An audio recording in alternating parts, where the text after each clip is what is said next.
예, 그럼 추심 명령과 전부 명령에 이어서요. 제5절 유채물 인도 청구권 및 권리 이전 청구권에 대한 집행입니다. 이번 단원이 뭐죠?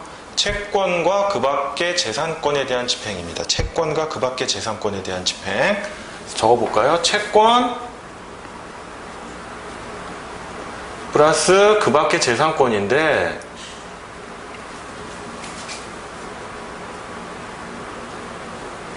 채권 일단 압류를 해야 된다고 그랬죠. 압류해야 되고 모두 뭐가 됐던 민사 집행은 압류 현금화 배당입니다. 압류 현금화 배당인데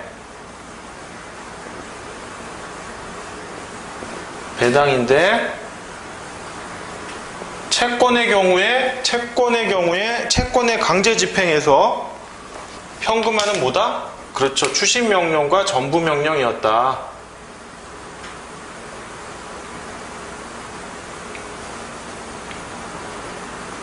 사람들이 자꾸 착각을 해요. 추심 명령하고 전부 명령이 무슨 강제 집행이라고 생각하는데 현금화 방법입니다. 일단 압류부터 시작을 해야 돼요.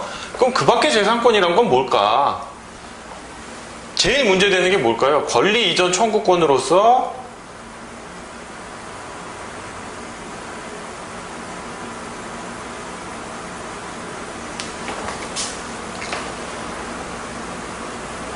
소유권 이전 등기 청구권이 될 겁니다.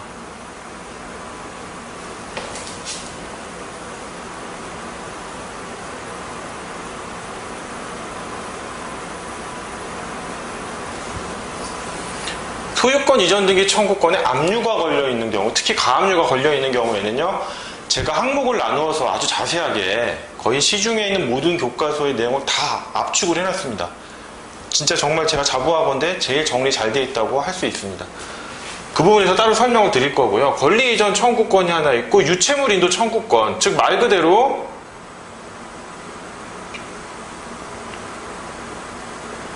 동산이면 동산, 점유를 이전해라. 건물 같으면 건물 명도 청구 뭐 이런 겁니다. 등기와 상관없이.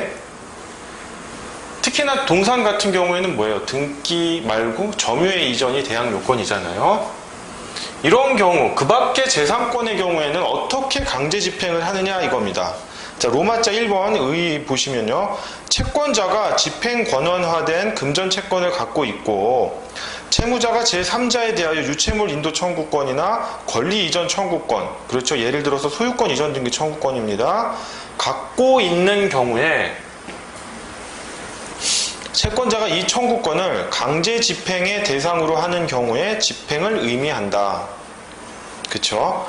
자, 로마자 2번 내용. 제1단계로 채권 집행의 방법으로 이들 권리에 대하여 압류 명령을 받아 인도 및 권리 이전을 받고 나서 제2단계로 인도 및 권리 이전받은 물건의 내용에 따라 부동산 선박 등 유체동산의 집행 방법대로 현금화 배당을 실시한다. 압류는 채권 집행처럼 하고 현금화 배당은 유채물 집행처럼 하는 것이 유채물 인도 청구권 등에 대한 집행의 특징이다. 이렇게 되어 있습니다. 그리고 여기 선박 등이라고 되어 있는데요. 선박 나오면은 선박 항공기, 건설기계 이렇게 보시면 돼요. 이 말이 지금 무슨 말인지 다 이해가 안 되실 텐데요. 이거 설명을 한번 드릴게요.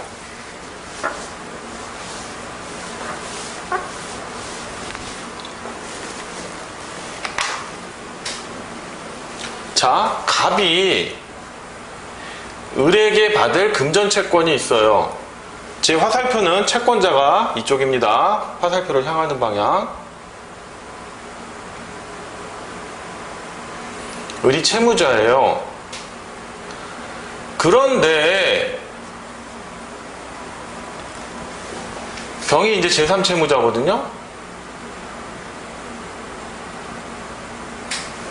갑이 갖고 있는 거는요, 금전채권이에요. 금전채권. 오케이? 그러니까 금전채권에 기초한 강제집행이에요. 뭐뭇에 대하여? 금전채권에 대하여 또는 그 밖의 재산권에 대하여 강제집행을 하는 거죠. 여기는 기초한 근거, 여기는 대상이라는 거. 그래서 용어를 쓸 때 금전채권에 기초한 강제집행은 뭐가 있다? 제가 누누이 반복하죠. 부동산, 유채물, 채권, 그 밖에 재산권이 있는 거고, 특히 채권 그 밖의 재산권을 금전 채권에 대한 집행이라고 하는 거예요. 이 부분이 시험에 많이 나오겠죠. 여러분의 민법 문제는 금전 채권일 경우가 많기 때문에 많이 나옵니다. 그 다음에 이제 소유권 이전 등기 청구권이에요. 즉 채무자 을은 병에 대해서 뭐를 갖고 있느냐? 소유권 이전 등기 청구권을 갖고 있는 거예요.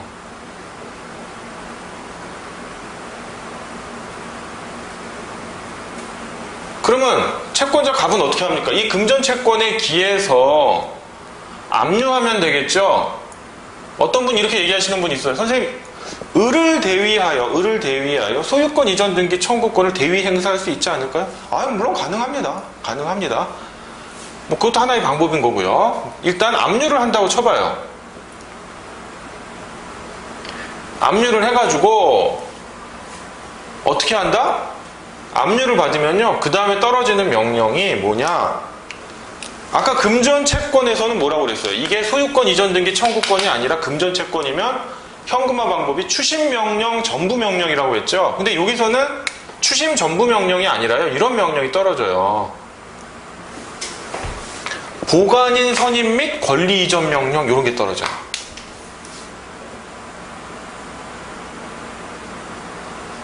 이런 거 실무에 가면 많이 보실 겁니다.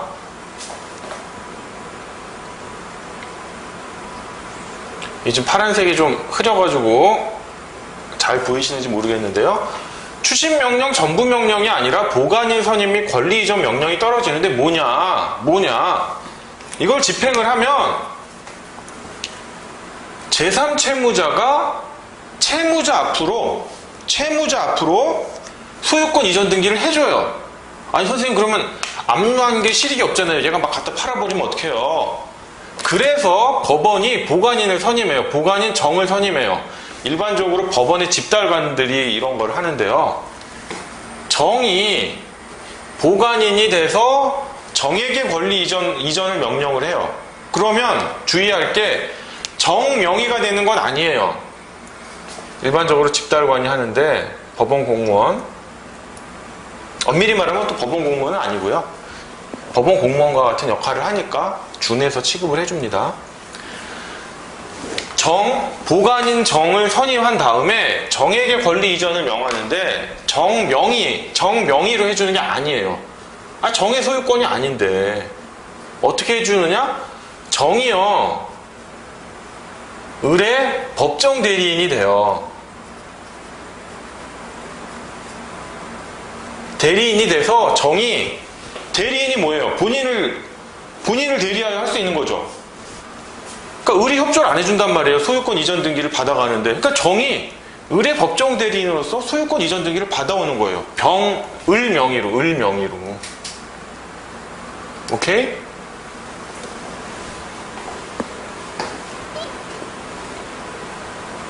을 명의로 받아온단 말이에요.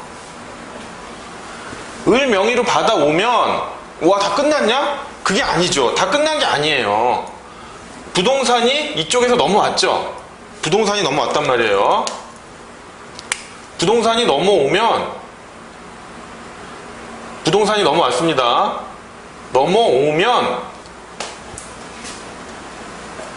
부동산이 넘어오면 이제 이 재산에 대해서 을의 채권자들을 또 달라붙으라고 강제 집행을 또 하라는 거예요. 또 부동산에 대한 압류를 하던가 해가지고 애초에 갑이 을의 부동산에 대해서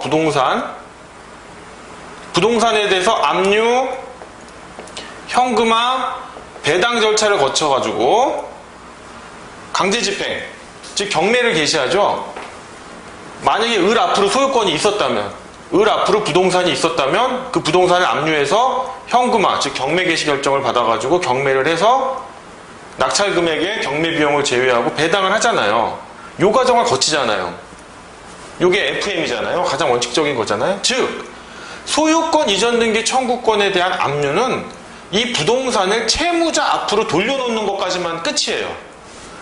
채무자 앞으로 부동산이 오면 다시 을의 채권자들은 이 부동산, 아까는 소유권 이전 등기 청구권에 압류한 거니까 이 압류가 여기에 미치지 않죠. 대상이 다른데 부동산에다가 다시 압류를 해가지고 이 과정은 또 다시 거치라라는 거예요. 그러니까 갑뿐이 아니라 의뢰 채권자 뭐 이제 막 다 달라붙죠. 뭐 갑원 아이고 죄송합니다. 뭐 갑원 뭐 갑투 이런 채권자들이 달라붙어 가지고 막 부동산에 대해서 이제 강제 집행을 하는 거예요. 이제 이 유채물 인도 청구권 및 권리 이전 청구권에 대한 집행을 좀 이해하시겠습니까? 즉 소유권 이전 등기 청구권에 대한 압류는 그렇고요. 유채물 인도 청구권, 동일한 유채물 인도 청구권에 대한 압류는 마찬가지로 보관인을 선임하고 권리 이전 명령이 내려지는데 등기를 할 필요는 없잖아요. 동산에 대한 등기는 없으니까. 그냥 그 동산의 점유를 보관인한테 이전을 해줘요. 보관인 소유가 아니다. 이전을 해줘도 법정 대리인으로서 을을 대리하여 소유하고 있거나 점유하고 있는 것이다 라는 점.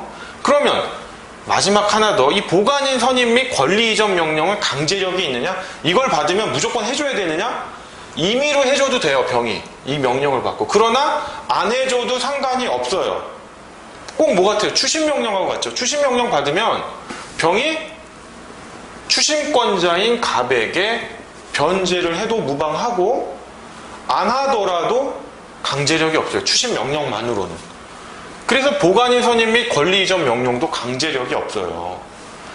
그 경우 그럼 갑은 쓸데없는 짓 한 거 아니에요.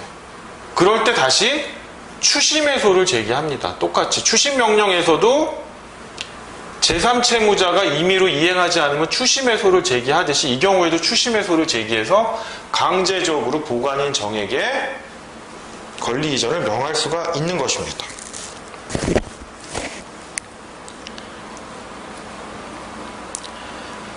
자, 이해하셨고요. 그 다음 그러면 권면액이 없으므로 전부 명령은 허용되지 않으며 부동산 등기 특별조치법에서 금지하는 중간생략 등기를 허용하는 결과가 되므로 특별 현금화 방법 또한 허용되지 않는다. 이게 또 무슨 말이냐면요. 일단 이거 좀 지우겠습니다. 이제 머리가 조금 좋으신 분들, 전부 명령하고 추심 명령을 공부하신 분들이 이제 이런 생각을 좀 하시는 거예요. 뭐냐면 아주 뭐 좋은 생각이에요. 선생님, 그 전부 명령이라는 게 마치 이 소유권 이전 등기 청구권을 나한테 양도하라 해서 병이 직접 갑에게 소유권 이전 등기 청구권을 이전하라는 전부 명령을 받을 수도 있지 않을까요? 근데 전부 명령은요, 권면액이 있어야 된다고 그랬어요. 권면액이 뭐죠? 유가증권에 기재된 형식적인 금액. 그 유가증권이 실제로 높은 가격에 거래되든 아니면 그 회사가 망할 직전이라서 거의 뭐 헐값에 거래되든 그게 중요한 게 아니라 유가증권에 기재된 형식적인 금액을 권면액이라고 했는데 소유권 이전 등기 청구권은 행위를 구하는 청구권이기 때문에 권면액이 없어요. 그러니까 전부 명령으로서 양도의 대상이 될 수가 없어요. 그러니까 전부 명령이 안 된다. 그 다음에 제가 특별 현금화 방법이라는 부분을 설명 안 드렸어요. 교재에도 없고 그냥 매각 명령, 인도 명령 이런 건데 즉 병에서 갑으로 바로 인도를 해라 뭐 이런 명령이에요. 뭐 아실 필요는 없어요. 근데 이게 어떻게 되냐면 이 부동산이 이렇게 갔다가 압류가 되든 뭐 경매가 되든 해가지고 제3자한테 갈 수도 있고 뭐 갑이 낙찰을 받으면 갑한테 갈 수도 있겠죠. 아니면 대물 변제를 하면 또 갑한테 갈 수도 있을 거예요. 이런 중간중간의 과정을 거쳐야 되는데 이렇게 가니까 부동산 등기 특별조치법상의 중간생략 등기를 금지하고 있는데 이거를 허용하게 되잖아요. 그렇기 때문에 특별 현금화 방법도 안 된다라는 거. 전부 명령도 안 되고 특별 현금화 방법도 안 됩니다.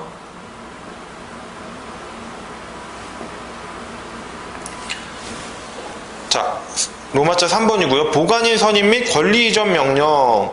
유채물 인도 청구권에 대한 압류 명령의 집행의 경우에는 보관인에게 유채물을 이전하고 권리 이전 청구권에 대한 압류 명령의 집행의 경우에는 보관인과 함께 채무자 명의의 이전 등기 절차를 이행하면 된다. 이 경우 보관인 명의로 이전 등기를 격려하는 것이 아니라 보관인은 채무자의 법정 대리인으로서 채무자 명의로 이전 등기를 격려하는 것이다. 제가 설명드렸죠.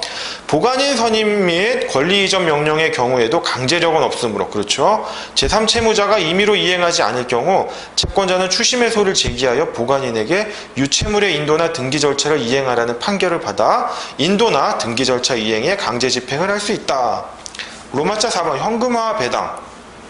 자, 일단 부동산이 일로 넘어왔으면 가장 원초적인 방법이 뭐였죠? 갑이 의뢰 부동산에 대해 압류해서 경매해가지고 현금화해서 배당받는 거 있죠?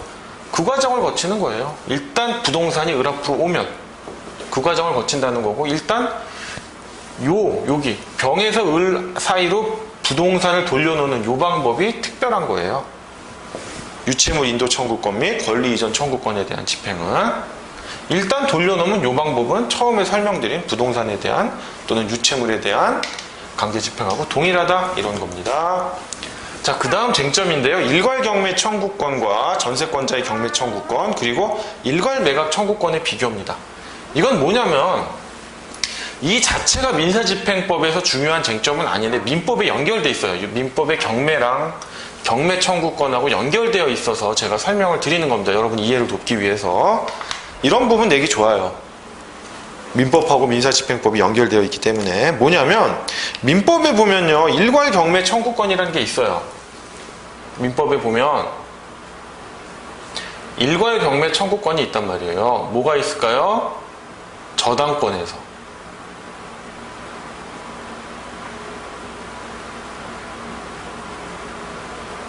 민법 몇 조죠? 365조. 그 다음에 전세권자의 경매 청구권이 있어요.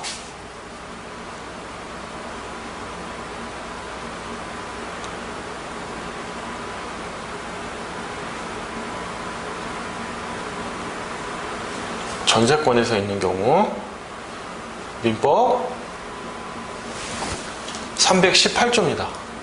자, 일단 저당권의 일괄 경매 청구권인데요. 뭐냐면 일단 물권 쪽에 나오면 그림을 그리세요. 이렇게 바로 딱 그리면 토지, 건물이죠. 건물이 있는데 이 토지의 저당권을 설정했단 말이에요. 그런데 이 토지 소유자가 건물을 올려요. 그럼 저당권은 건물에 미칩니까? 안 미칩니까? 아이고. 제가 이렇게 나이가 들어서 그런지 손이 떨리나 봐요. 자꾸 흘립니다. 자, 저당권이 여기에는 미치지 않아요. 미치지 않아요. 당연하죠. 토지랑 건물은 독립된 부동산이니까 우리나라는 물권 법정주의고. 그런데 그럼 저당권자가 경매를 청구할 때 이 토지만 청구를 하면은 어떤 문제가 생깁니까? 제값이 안 나와요. 일단 기본적으로. 왜냐하면 처음에 저당권을 설정할 때는 어떻게 설정했어요? 여기 건물이 없다는 전제하에서 한 거잖아요. 그러니까 저당권이 아주 쓸모가 좋아요. 나대지에다 설정한 저당권은 최고예요. 왜? 내가 건물을 지어서 사업을 할 수 있는데 이렇게 분리된 건물이 딱 들어오면, 그리고 저당권을 미치지 않는다고 했죠? 이 저당권자가 경매를 해도요, 그 금액이 팍팍팍 떨어져요. 누가 낙찰받고 싶겠어요? 이런 반쪽짜리 땅을. 건물이 있어가지고. 그죠?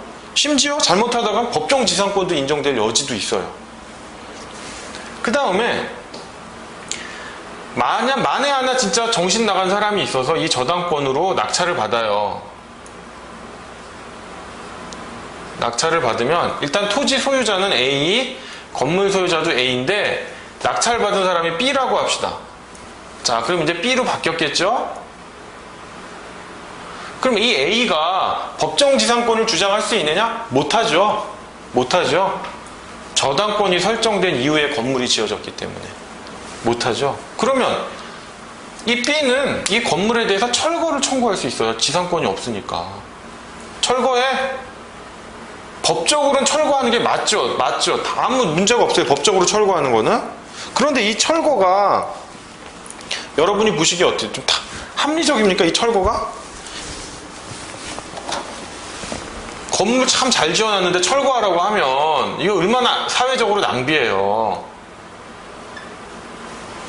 그러니까 그걸 못하게, 철거 자체는 할 수 있지만 그걸 못하게 저당권이, 토지에 저당권이 있으면 경매를 신청할 때, 경매를 청구할 때 이 토지만 청구하지 말고 이 건물까지도, 비록 저당권이 미치지 않지만 이 건물까지도 함께 경매를 청구해라. 왜?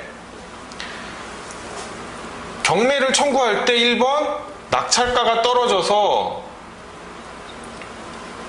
네가 처음에 설정한 저당권의 금액이 있을 거 아니에요. 채권 최고 금액. 그 만족을 못 받을 확률도 높고, 설사 낙찰을 받아가지고 다른 사람이 낙찰자가 들어와서 이 건물을 철거하라고 할 때 철거가 허용되니까 사회적 비용이 낭비된다. 일괄 경매를 청구해라 이겁니다. 오케이?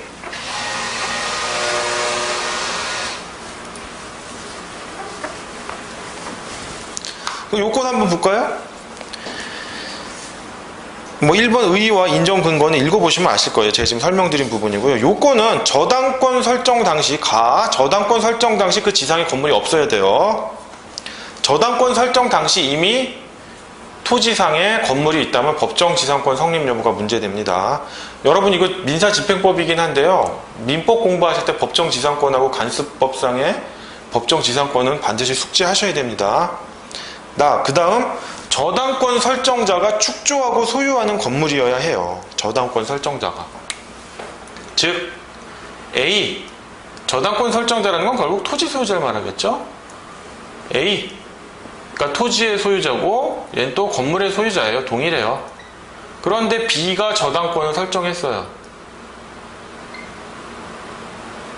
물론 이게 먼저 돼야겠죠. 이게 먼저고 건물이 나중에 지어져야겠죠. 근데 대법원 판례가 이걸 조금 확대를 해요. 뭐냐면 A가 직접 건물을 준 게 아니라 이 토지의 용의권이 뭡니까? 사용 수익권이죠. 용의권에 뭐가 있습니까? 세 가지: 전세권, 지상권, 지역권이 있겠죠. 토지의 용의권, 정당한 용의권을 가진 자가 건물을 져버렸어요. 이렇게 또 B가 지금 C가 졌다고 칩시다. 이 사람도 A가 지은 것과 다를 바 없다. 이 경우에도 일괄 경매 청구권이 허용된다. 이 부분 하나 숙지하시면 됩니다. 정당한 용의권을 갖고 있는 자. 그렇지 않고 그냥 제3자가 지으면 일괄 경매 청구 안 됩니다. 왜냐? 남의 소유권을 침해하면서까지 일괄 경매 청구할 수 없거든요. 만약에 A가 토지 소유자고 C가 건물 소유자예요. 근데 얘는 뭐 용의권 이런 게 아니라 뭐 점유취득 시효를 했던지 해가지고 이 건물을 소유하고 있는 거예요. 그런데 A 소유 토지의 저당권을 설정한 저당권자인 B가 C 토지만이 아니라 C가 소유하고 있는 건물도 일괄 경매 청구한다면 얘는 뭐 졸지에 뭡니까? 자기 재산권에 대한 침해가 오잖아요. 이거는 안 되는 겁니다. 이거는 즉 뭐다? 용의권을 가진 자다. 용의권을. 자, 그렇게 설명드리겠습니다. 그 다음에 일괄 경매를 청구를 하더라도요. 일괄 경매를 청구하더라도 일괄 경매를 청구했으니까 토지와 건물에 대해서 돈이 나오겠죠. 머니가 막 나온단 말이에요. B는 토지에 대해서만 변제를 받을 수 있다라는 겁니다. 토지에 대해서만 변제를 받을 수 있다. 그리고 이 일괄 경매 청구권이 민사집행법에 보면 과잉 경매 금지라는 게 있어요. 그게 뭐냐면 채권자는 돈을 받고 싶으니까 1억 원짜리 채권이 있는데 채무자 여기저기에다가 다 그냥 경매를 실시하는 거예요. 왜냐하면 한 군데서 경매를 실시해가지고 다 받으면 모르겠는데 적게 받을 수 있으니까 불안하니까 얘는 일단 막 경매를 실시하는 거예요. 어디든 막 자기가 다 받을 때까지.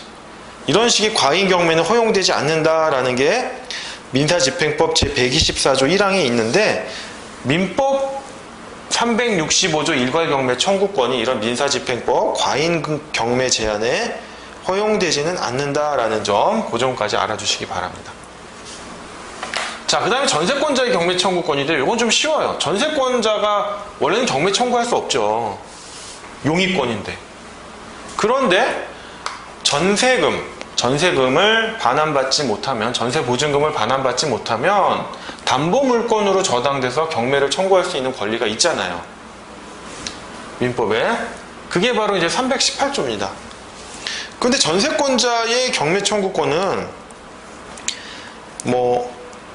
1번 의, 2번 요건은 보시면 되고요. 3번 경매 청구의 범위가 조금 문제돼요.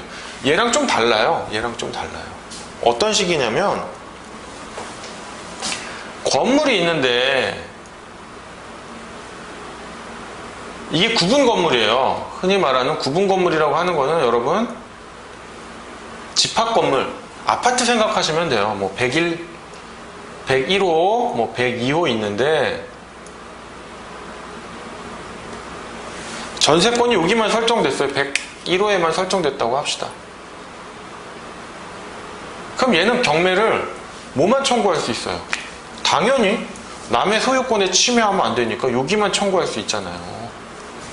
당연히 그럴 수가 있어요. 심지어 집합 건물은 문제가 안 되는 게, 왜냐하면 등기상으로도 이렇게 구분 소유가 되어 있어요. 근데 어떤 건물은 보시면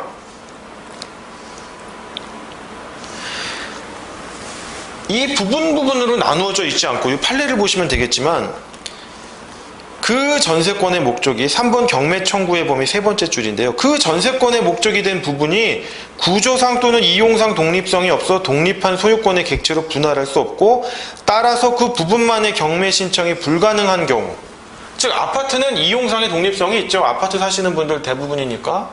그런데 그렇지 못한 건물들의 경우에 일부에만 전세권이 설정돼 있으면 예외적으로 전체에 대한 경매 청구권을 인정해 줘야 되지 않을까라는 의문이 있는데, 판례는 뭐다? 안 된다라는 입장이고요. 학설은 일부에 양창수 교수님 견해인데, 지금 대법관으로 계시죠? 가능하다. 다만 이 나머지 전세권이 설정되어 있지 않은 부분의 소유자들이 민사집행법, 아까 제가 몇 조라고 그랬죠? 124조 1항 과잉 경매를 이유로 경매 개시 신청에 대하여 결정입니다. 죄송합니다. 경매 개시 결정에 대하여 이의를 제기해야 한다. 이렇게 해놨습니다. 그런데 우리는 판례입니다. 곧 죽었다 깨나도 소신은 합격하신 다음에 발의하시기 바랍니다. 자, 그러니까 조금 다르죠? 일괄경매 청구권은 아까 토지와 건물이 있고 토지만의 저당권이 설정되어 있는데, 요건이 뭐였습니까? 저당권 설정 후에 건물이 축조되고 이 건물의 소유자가 토지의 소유자랑 일치하거나 불일치할 경우에는 토지 소유자로부터 정당한 용의권을 받은 사람의 소유일 것, 이게 줄줄 나와야 됩니다. 이 경우에 통으로 일괄 경매를 청구할 수 있다 했는데 전세권은 안 된다라는 거였습니다. 물론 조금 다르긴 달라요. 만약에 아직 이런 판례는 없지만 이러면 어떻게 될 거냐, 토지가 있고 이 토지에 전세권을 설정했단 말이에요. 그런데 이 토지 소유자가 건물을 올렸다. 유사한 사안이죠? 이 경우에는 어떻게 될 것인가? 이 경우에 사실 문제가 되진 않아요. 왜 문제가 안 될까요? 똑같은데요? 여긴 저당권이고. 자, 저당권은 담보물권이에요. 용익물권이 아니기 때문에 토지 소유자가 저당권을 설정했다고 그래도 내가 마음대로 건물을 올려서 이 토지를 용익할 수가 있어요. 저당권자는 그거에 대해서 말을 할 수가 없어요. 담보물권자니까. 근데 전세권자는 용익물권자예요. 이 사람이 토지에다가 전세권을 취득하게 된 건 뭘까요? 이 토지를 이용하겠다는 건데 거기다가 토지 소유자 A가 막 건물을 올린다면 이 전세권에 기해 가지고 그냥 방해배제 청구하면 되는 거예요. 뭐 일괄 경매 할 필요가 없는 거예요. 모르고 했다. 전세권자가 뭐 잠을 자고 있는 사이에, 해외에 가고 있는 사이에 건물을 올렸다. 그러면 이거 가능하지 않을까요? 그때는 뭐 사례가 있는지 모르겠습니다만, 아직 이런 사례도 없지만 제가 보기엔 전세권자가 권리를 포기한 게 아닌가 싶습니다. 그렇게 자기 권리를 해태하고 있다는 게 권리 위에서 잠자는 자 정도 되지 않을까 싶어요. 자, 그러면 이거 넘어가겠습니다. 자, 그럼 민사집행법에 보면은 이제 일괄 매각 신청권 이런 말이 있어요. 일괄 매각 신청권. 민사집행에 보면 이건 조금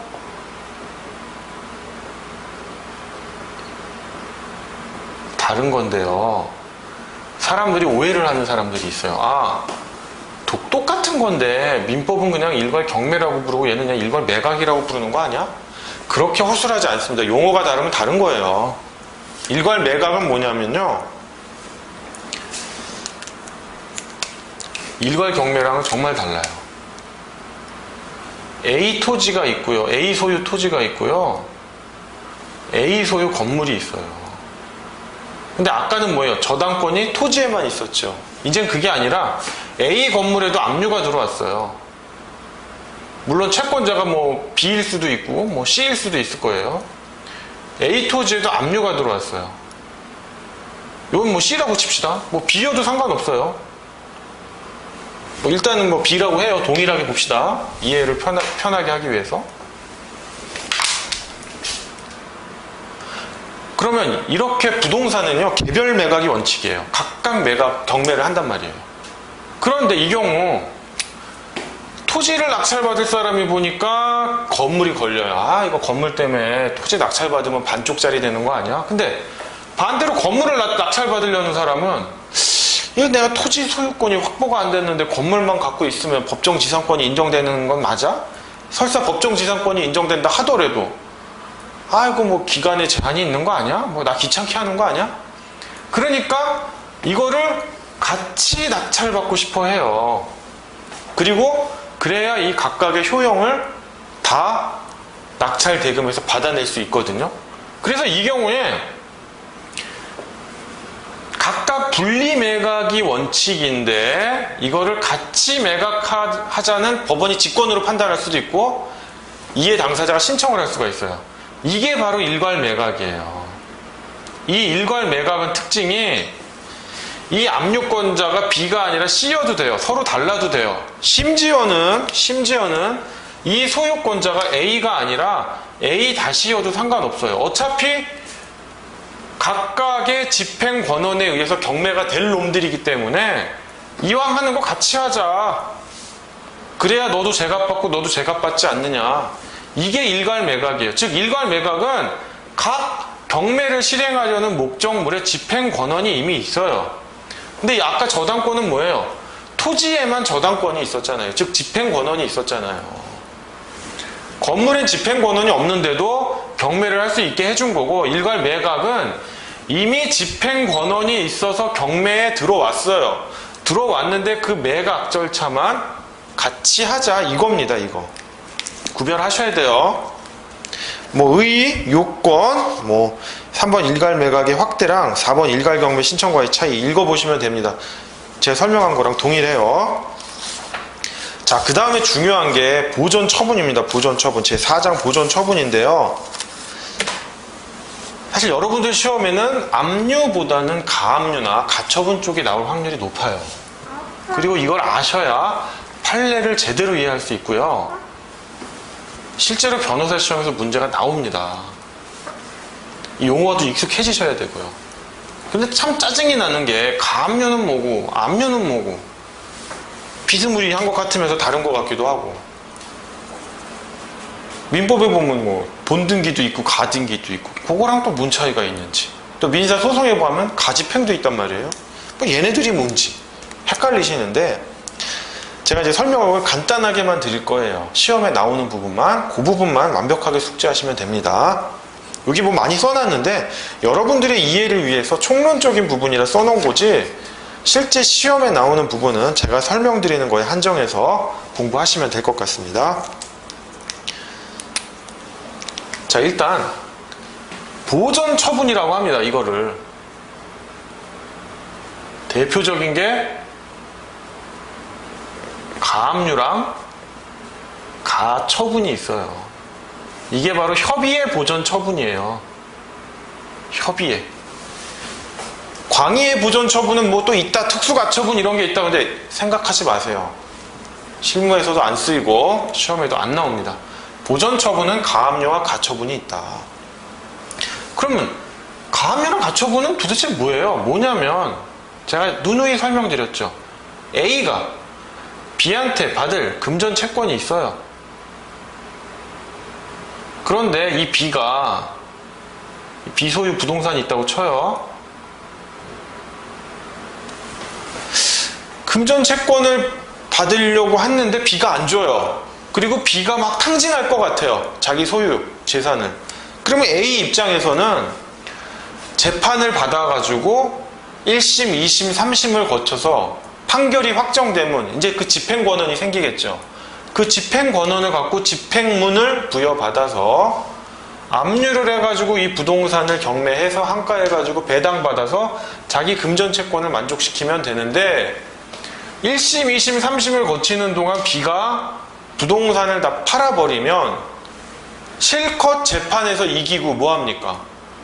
집행을 못하잖아요. 재판만 이기면 뭐예요? 그거 판결문 하나 갖고 있으면 뿌듯해요? 돈을 가져와야지.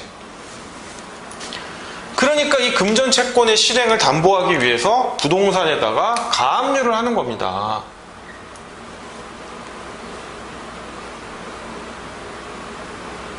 가압류를 하거나 또는 뭐 하면 좋을까요?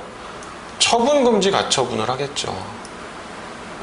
제가 뒤에서 설명드리는데 가압류, 가처분은 두 개 동시에 한다고 생각하세요. 하나만 해놓으면 하나로 빠져나가는 이상한 길들이 있어요. 그게 실질적으로 판례에서도 언급하고 있고 시험 문제에서도 잘 나오고 연수원 시험 문제에서도 누누이 나옵니다. 가압류 또는 처분금지 가처분을 하는데 선생님 그러면 압류하면 안 돼요? 압류? 이렇게 또 응용을 하시는 분들이 있는데 제가 그랬죠. 압류는 집행권한이 필요하다. 집행권한은 뭐다? 확정 판결,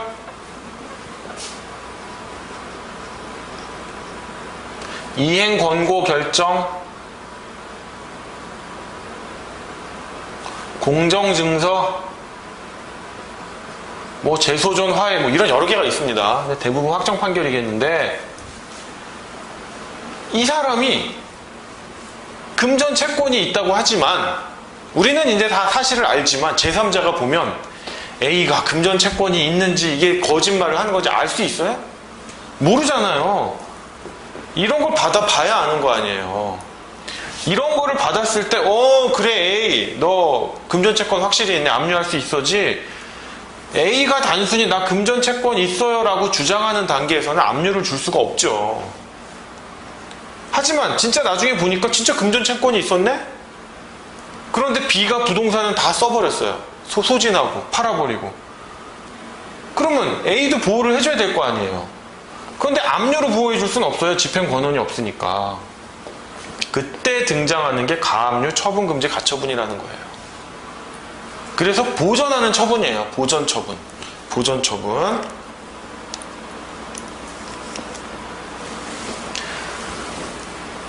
잠깐 지우겠습니다.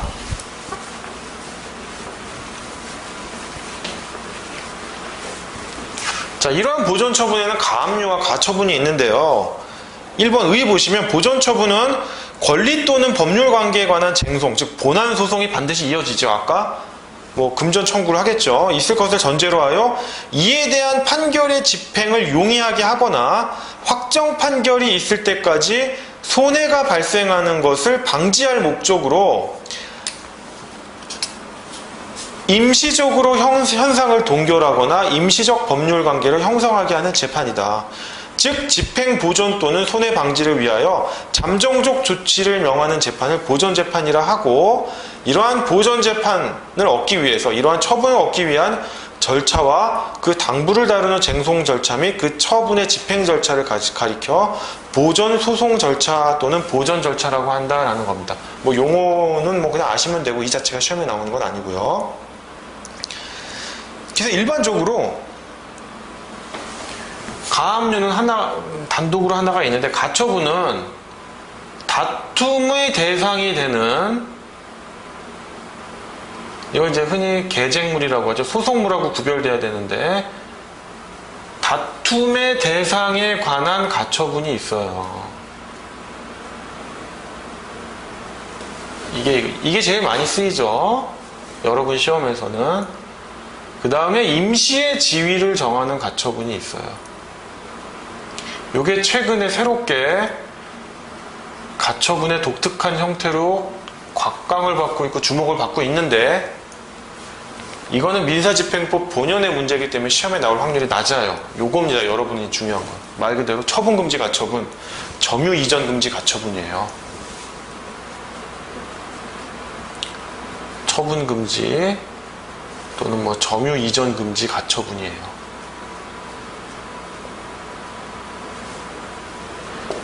점유 이전 금지 가처분의 피부정 권리는 뭐다? 부동산에 대한 인도 청구권. 처분 금지 가처분에 대한 피부정 권리는 부동산에 대한 소유권, 이전 등기나 말소 등기 청구권입니다. 나중에 합니다. 들어만 두세요. 그냥 들어만. 임시의 지위를 정하는 가처분은 이런 거예요. 뭐 어디 출연 금지 가처분, 출판 금지 가처분, 임금 지급 가처분 이런 겁니다. 근로자 지위 가처분, 인정 가처분. 이런 단행적 가처분이라고 하고요. 다른 말로 만족적 가처분이라고 해요. 이게 무슨 말이냐면, 이 자체가 시험엔 안 나오는데, 원래 가처분이라는 게 그냥 임시적인 상태잖아요. 어떤 현상을 동결하는 건데, 확정적으로 되려면 어떻게 해야 돼요? 본안 판결을 받아야 되잖아요. 거기서 그래, 네 말이 맞네라고 인정해야 집행이 되거나 이행이 되는 건데, 이 임시의 지위를 정하는 가처분은 이 가처분 단계에서 마치 본안에서 승소한 것 같은 효과를 줘요. 물론 100%는 아니에요. 확정적인 건 아니지만. 그래서 단행적, 만족적 가처분이다 이런 말을 합니다. 무슨 말이냐? 뭐 이런 게 있어요. A가 있고 B가 있는데, 이게 방송사예요.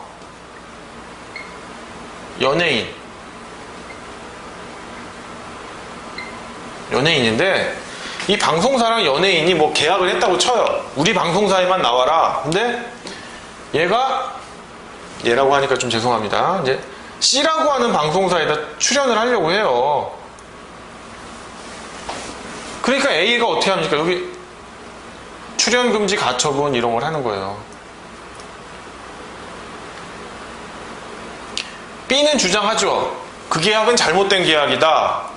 불공정한 계약이다. 또는 뭐 계약 기간이 만료됐다. 계약이 해제됐다. 취소됐다. 별별 주장 다 합니다. A는 계약의 유효함을 주장하겠죠. 이걸 본안에서 다퉈야 돼요.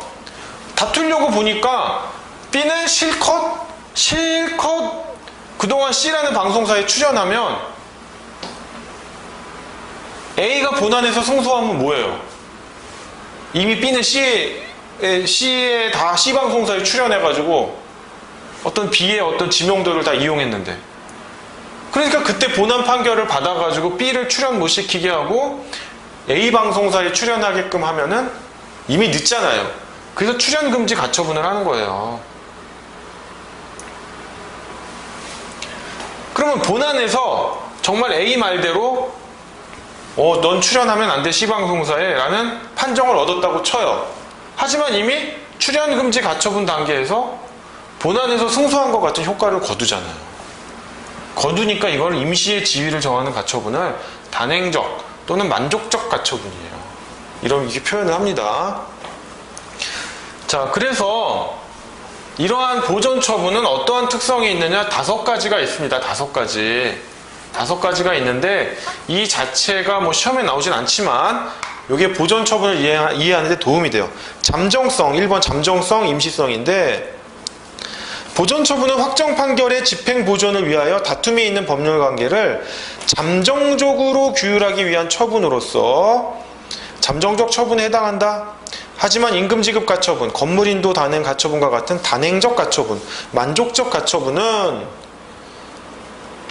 외관상 권리의 실현을 가져오기는 하지만 이거예요. 임시의 지위를 정하는 가처분은 마치 본안이 실현된 것 같은 효과를 주기는 하지만 그렇다고 해서 본안이 확정되거나 본안을 안 고쳐도 되는 건 아니에요. 그래서 하지만 직접 본안 청구권 자체를 만족시키는 것은 아니다. 그 다음에 2번 긴급성, 신속성입니다. 자, 이게 특징이에요. 가압류와 다툼의 대상에 대한 가처분 신청에 대한 재판은 변론 없이 할 수 있어요. 신속하게 해줘야 되죠. 왜냐? 이런 거예요. A가 B에 대한 소유권 이전 등기 청구권이 있었어요. 근데 이 부동산을 재판을 받아가지고 하자니 시간이 오래 걸려서 B가 딴 사람한테 팔 것 같아요. C는 뭐 선이라고 합시다. 그러면 A가 재판을 하기 전에 뭘 할 수 있어요? 처분금지 가처분을 할 수가 있단 말이에요. 근데 이 처분금지 가처분을 하려고 하니까 B도 슬슬 눈치를 채요. 이거 뭔가 처분금지 가처분이 들어올 것 같아라고 하면 C한테 팔아버리겠죠. 나쁜 사람이라면. 그러니까 처분금지 가처분은 어떻게 해야 돼요? 신속하게 발령이 나야 된단 말이에요. 신속하게 발령이 안 나면 눈치 빠른 B가 팔아버릴 수 있기 때문에. 그렇기 때문에 변론 없이 하는 거고요. 임시의 지위를 정하는 가처분의 경우에만, 왜냐하면 임시의 지위를 정하는 가처분은 단행적이고 만족적이고 어떤 인격권에 대한 게 관계가 있기 때문에 이 경우에는 변론 기일을 엽니다. 그 다음 보존처분 신청 사건에 관하여 변론을 연 경우라고 하더라도 재판은 판결이 아닌 결정의 형식으로 하며 증거도 증명까지는 요하지 않고 소명만으로 족하다. 소명, 각주에다 써놨는데요. 이 소명, 이름, 법관에게 진실할 것 같다는 축축이 생기는 정도입니다. 집행 절차에서도 본집행과 달리 원칙적으로 집행문을 부여받지 않고 곧바로 집행할 수 있고, 채무자에게 보존처분을 송달하기 전에도 집행할 수 있지만 그 대신 집행기간을 단기로 제한하여 채권자에게 재판으로 고지한 날로부터 2주를 넘긴 때에는 집행을 하지 못하도록 하여 신속한 집행을 도모하고 있습니다. 자, 3번 부수성인데요. 부수성은 뭐냐면 결국 본안소송과 연결되어 있다는 거예요. 본안소송을 안 하고 가처분, 가압류만 해놓고 있으면 채무자 입장에서는 어떻겠어요? 만약에 얘가 진짜 똑같은 사례인데 아까 같이 A가 B한테 소유권 이전 등기 청구권이 있다고 주장만 할 건 실제로 이게 거짓인 거예요. 없어요. 그러면 B는 부당하게 지금 처분금지 가처분을 당하고 있는 거잖아요. 물론 이 가처분이나 가압류 단계에서도 이의를 할 수는 있어요. 취소 신청을 할 수 있고. 그러면 B 입장에서는 빨리 본안 소송을 통해서 이 소유권 이전 등기 청구권이라는 게 거짓이라는 걸 판단받고 싶잖아요. 그래서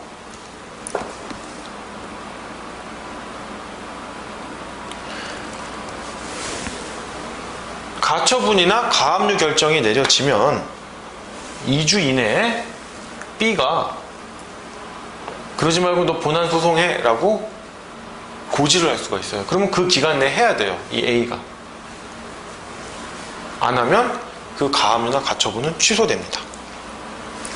3번 부수성에 관한 건데요. 이거는 뭐냐, 이걸 이렇게 설명드렸는데, 즉 본안을 항상 전제로 하고 있다는 거예요. 이렇게 본안을 전제로 하고 있기 때문에 뭐 2번 긴급성, 3번 부수성이 다 이제 그 맥락은 같은 거예요.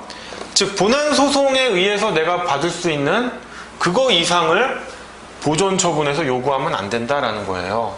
즉 뭐냐면 A가 B에 대해서 1억 원의 금전 채권이 있는데 얘 부동산이 있단 말이에요. 이걸 가압류를 해요. 하는데 가압류의 범위는 3억 원 이건 남용이죠. 안 된다 한다. 1억 원어치만 가압류해라. 이겁니다. 자, 4번 밀행성인데요. 은밀히 진행된다는 점. 만약에 그렇지 않으면 아까 같이 처분금지 가처분 발령 날 것 같으니까 쓱 팔아버릴 수 있잖아요. 가처분의 효력을 무마시키기 위해서.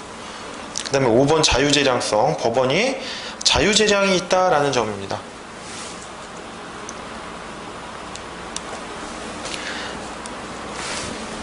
자, 이거 지우겠습니다. 네, 그 다음에 하나 이제 요거는 제가 교재에는 안 썼는데 그냥 상식적으로 좀 알아두셨으면 좋겠어요. 일반적으로 민사소송에서는 당사자를 어떻게 씁니까? 원고, 피고라고 쓰죠. 근데 이러한 보전처분에서는요, 얘를 채권자라고 해요. 채권자. 얘를 채무자라고 합니다. 용어 표현 주의하시고요. 심지어 가압류 결정문, 가처분 결정문을 받아보시면 제3채무자라고도 나와요. 항상 민사집행법에서는 이런 식의 구도로 간다는 거 알아두시면 됩니다. 자, 로마자 5번 요건인데요. 1번 보전처분의 요건입니다. 1번 의 보전처분을 하기 위해서는 우선 보존을 하여야 할 실체법상의 권리가 있어야 하고 다음에 그와 같은 권리를 미리 보존하여야 할 필요성이 있어야 한다. 요건 중요합니다. 요건 중요해요. 왜냐하면 여러분이 이걸 써줄 때 요 말을 써줘야 아, 얘가 보전처분에 대한 기본이 있구나 그래요. 자, 보전처분을 하면 법원이 다 받아줍니까? 그게 아니에요. 화살표 방향이 잘못됐네요. A가 B한테 받을 청구권이 있어요. 금전채권이 있어요. 금전 1억 원 있는데 얘 부동산에 대해서 가압류를 하려고 해요. 그럼 법원이 다 받아주는 게 아니라 두 가지를 판단합니다. 뭘 판단하느냐? 피보전 권리가 있느냐. 즉, 너 보전할, 네가 보전이 필요한 권리. 즉, 네가 보전하고자 하는 권리가 있느냐. 그리고 그 권리가 지금 당장 보전을 해줄 필요성이 있느냐. 권리는 있다고 치더라도 이런 겁니다. 이 두 개가 있어야 돼요. 즉, 피보전 권리는 뭐가 되겠어요? 여기서 금전 1억 원. 이게 피보전 권리예요. 그 다음에 금전 1억 원만 있으면 됩니까? 보전의 필요성이 있어야 돼요. 이 두 개가 있어야 돼요. 그래서 가압류를 한다, 가처분을 한다 그러면 무조건 이 말이 떠올라야 돼요. 아, 피보전 권리와 보전의 필요성, 피보전 권리와 보전의 필요성 기계적으로 나와야 됩니다. 조문도 쓰셔야 돼요. 276조, 277조. 가처분은 301조를 통해 준용하고 있죠. 자, 그러면 2번에 보시면 양자의 관계 했는데 보전처분 소송에 있어서 얘네들은 뭐냐? 소송물이다 이렇게 외우세요. 소송물이다. 일부 학설 중에 얘만 소송물이고 얘는 아니야. 얘는 권리보호 이익에 불과한 거야. 이런 학설이 있는데 판례는 양쪽 다 소송물이다라는 입장이고요.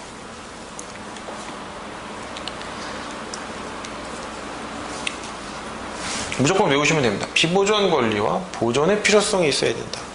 그래서 가압류와 가처분, 다툼의 대상에 관한 가처분과 임시의 지위를 정하는 가처분이 있는데 그 경우에 피보전 권리와 보전의 필요성을 도표로 나눠놨습니다. 이 부분 도표 반드시 숙지하셔야 됩니다.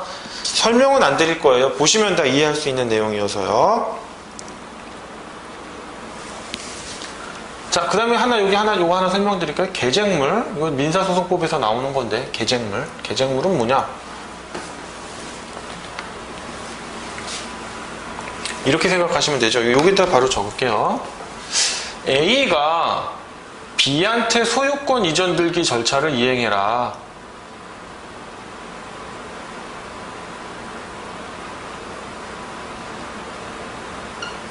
이행을 구하고 있어요. 뭐? 부동산에 대해서. 이 부동산에 대해서. 그럼 소송물이 뭐예요? 부동산이에요? 소송물은 소유권 이전 등기 청구권이겠죠? 소유권 이전 등기 청구권이에요. 이걸 다투는 거예요. 근데 이 소유권 이전 등기 청구권이 문제가 돼서 다툼이 대상이 되는 건 뭐예요? 이 부동산이잖아요. 이걸 계쟁물이라고 하는 겁니다. 계쟁물.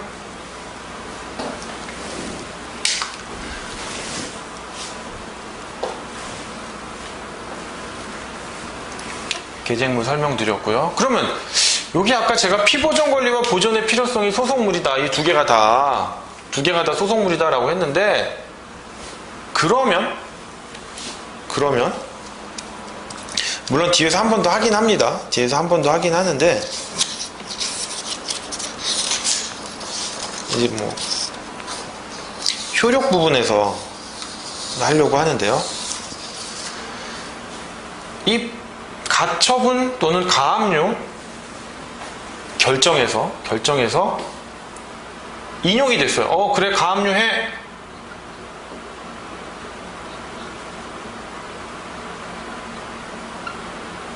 인용이 났어요.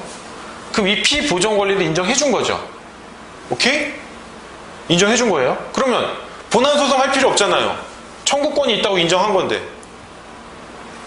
아니다. 가압류에서 인용 판결을 받았다고 해서 피보전 권리가 인정되는 건 맞지만 본안에서 다툴 거 아니에요. 대여금 청구 소송 해가지고 본안에서 결론이 달라질 수 있다. 이게 여기에 미치지 않는다. 기판력이 발생하지 않는다. 라는 거예요. 다른 거다. 본안에서는 다르게 다툰다. 여기서 인용됐다고 저기서 채권, 금전 1억 원 채권이 인정되는 게 아니고 만약에 가압류가 기각됐어요? 그럼 금전 채권이 없다는 거잖아요.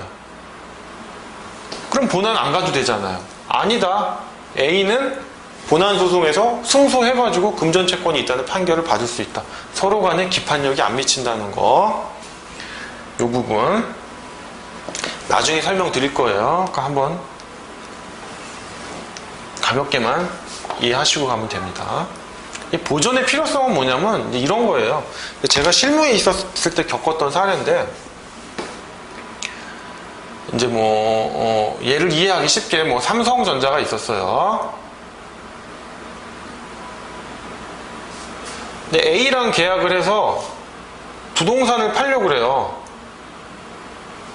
근데 웬 B라는 사람이 나타나가지고 계약의 당사자는 자기래요. A가 아니래요. A는 내가 시켜서 나타난 거지 나한테 팔아야 된다 하면서 얘가 뭘 했냐면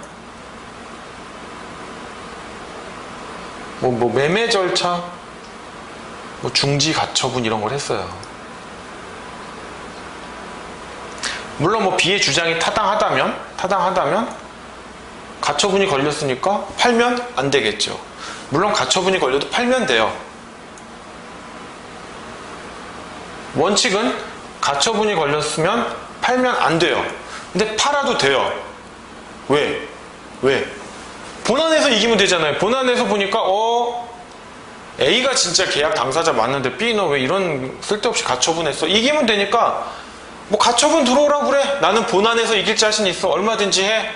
그리고 설사 본안에서 졌다 하더라도 이미 가압류나 가처분은 상대적 효력밖에 없기 때문에 얘랑밖에 효력이 없기 때문에 B가 가처분을 했음에도 불구하고 삼성전자가 이 부동산을 A한테 팔아요.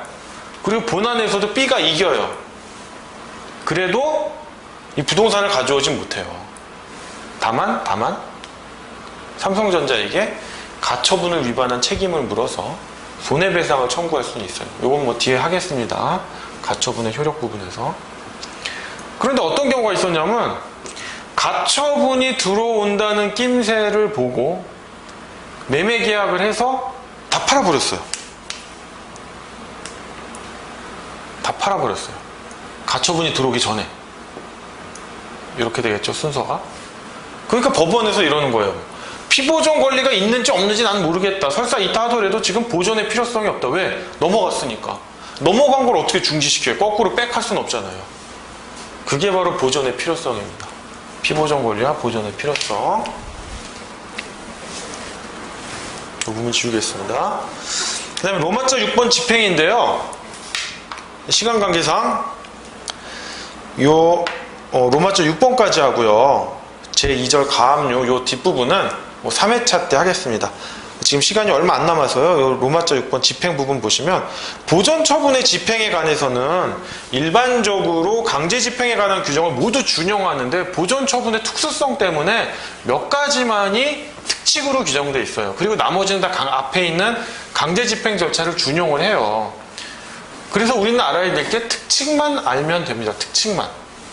근데 여러분들이 왜 헷갈리시냐면 이것 때문에 헷갈리시는 것 같아요. 저도 좀 많이 헷갈리는데 일단 가압류나 가처분은요 명령이에요. 명령.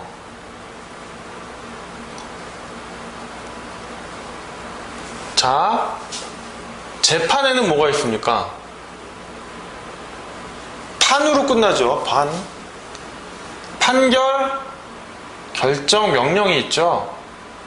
민사소송에서 보면. 그런데 명령이란 건 뭐예요? 재판장이 법원에서, 법정에서 하는 명령이잖아요. 문서로 남기진 않잖아요. 다만 뭐 조서에는 기재가 돼 있겠죠.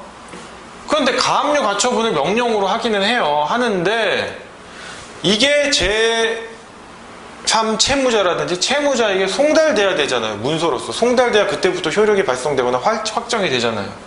그러니까 말을 전할 수는 없고 문서로 만들 수밖에 없단 말이에요. 그러니까 형식은 결정의 형식으로 한다는 거예요. 그러니까 어느 측에 보면 가압류 가처분 명령, 가압류 가처분 결정 헷갈리는데 다 맞는 말이에요. 명령으로 내려지는데 결정의 형식으로 하는 거고 판결이 아닌.